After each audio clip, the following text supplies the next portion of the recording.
का भ्रष्टाचार सामने तो आया। ये सब इसके लोग बाद क्यों छोड़ते गए, क्या कारण क्या हुआ? जिसकी पीठ में आपने तो रीढ़, कुमार विश्वास को जाते हुए मैं देखा। आपको बताता हूँ, जी, जिसकी जी। पीठ में रीढ़ है एक एक करके सबके बारे और जिसके मुंह में जुबान है, जिसके दिमाग में तर्क है, वो केजरीवाल के साथ नहीं रह सकता बहुत दिन तक। अगर आप ये बोलेंगे कि कुमार क्यों चले गए, तो कुमार ने क्या किया था? खाली क्या मेरे लहजे में जी हुजूर नहीं था, इसके सिवा कोई और मेरा कसूर नहीं था। तो जी हुजूरी करने वाले लोग चाहिए थे वहाँ पर। प्रशांत भूषण, योगेंद्र यादव आज भी वहीं खड़े हैं जहाँ केजरीवाल खड़े हैं विचारधारा में, लेकिन साथ नहीं खड़े रह पाए।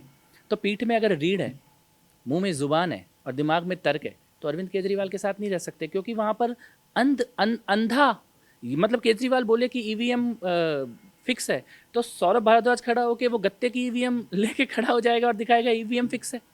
इस तरह के अतार्किक, इलॉजिकल, और आप पढ़े लिखे होने की बात करते थे, आज आप दिल्ली में लालू यादव का मॉडल इंप्लीमेंट करने की बेशरम कोशिश कर रहे हैं। पर लालू यादव ने इस्तीफा दे दिया था जेल जाने से लालू पहले। यादव ने इस्तीफा दिया, हेमंत सोरेन ने इस्तीफा दिया, इस देश में ये जयललिता पहली ने बार हो रहा है। इस्तीफा दिया। जयललिता ने इस्तीफा दिया, लेकिन और कर क्या रहे हैं? आप जेल में बैठे हो, भ्रष्टाचार के अंदर पकड़े गए हो, अभी जेल नहीं गए, ईडी की कस्टडी में हो, भ्रष्टाचार में हो। आपने उसी कुर्सी पर, उसी सेटअप में जहां आप मुख्यमंत्री बनकर बैठ के जनता से बात करते थे, उस पर अपनी धर्मपत्नी को बैठा दिया। इससे ज्यादा निर्लज्जता देश की राजनीति ने पहले कभी नहीं उन्होंने देखी बोला है। कि केजरीवाल बेशक जेल चले गए लेकिन उनकी आत्मा है। कि बाबा है क्या कोई, ये बंगाली बाबा वो पाउडर बेच रहा है? कैसी बातें हैं ये? वो जेल चले गए हैं, उनकी आत्मा बाहर है, उनका ये भटक रहा है, उनका वो भटक रहा है। आत्मा तो उसी दिन मर गई होगी ना जिस दिन अन्ना हजारे को धोखा दिया। अन्ना हजारे की आंख में आंसू आए, उस दिन केजरीवाल की आत्मा नहीं मर गई? या उस दिन नहीं मर गई जिस दिन जिन 51 लोगों के खिलाफ चुनाव लड़ने के लिए पार्टी बनाई थी, लिस्ट कॉन्स्टिट्यूशन क्लब में घोषित की गई थी। अमित भाई आप भी थे और मैं भी था। कॉन्स्टिट्यूशन क्लब में अनाउंस किया था ना, ये देश के 51 नेता हैं जिनसे लड़ने के लिए आम आदमी पार्टी बनाई गई है। और वो दिन भी तो इस देश ने देखा ना जब उन्हीं 51 नेताओं के साथ मंच पर खड़े हुए थे। लालू जी भी थे, शरद पवार भी सारे थे, सारे थे, सोनिया जितने गांधी की भी लिस्ट थी, थी वो कपिल सब। सिब्बल का भी हाँ। नाम था। और अब तो वो वकील है इनके, अभिषेक मनु सिंघवी, सलमान खुर्शीद, कपिल सिब्बल जैसे लोग आपको आपकी ईमानदारी कोर्ट में साबित करने की कोशिश कर रहे हैं। तो आत्मा बची है?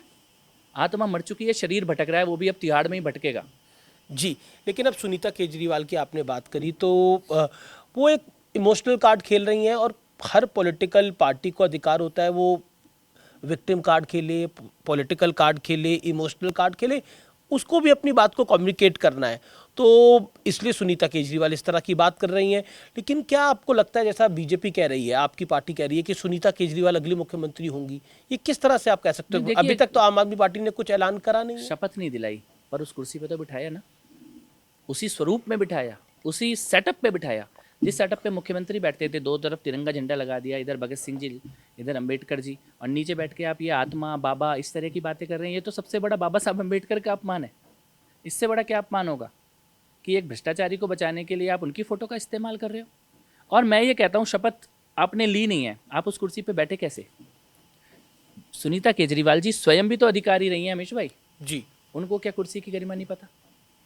तो ये क्या चल रहा है? और फिर ये तो वो अपराध है जिसमें टाइल खरीदने और पर्दे खरीदने के लिए शीश महल के उनके भी जाने की बातें सामने आ रही हैं। अच्छा, ये जो पूरा शीश महल का पूरी कंट्रोवर्सी हुई, ये क्या मकान आपके सामने बनना शुरू हो गया था या फिर नहीं, ये उसके बाद बना ना, उसके बाद बना है ये। और आप ये देखिए कि ये क्यों बेचैनी है कि सुनीता केजरीवाल ही कुर्सी पर बैठे, क्योंकि जो बैठेगा वो घर उसके पास जाएगा।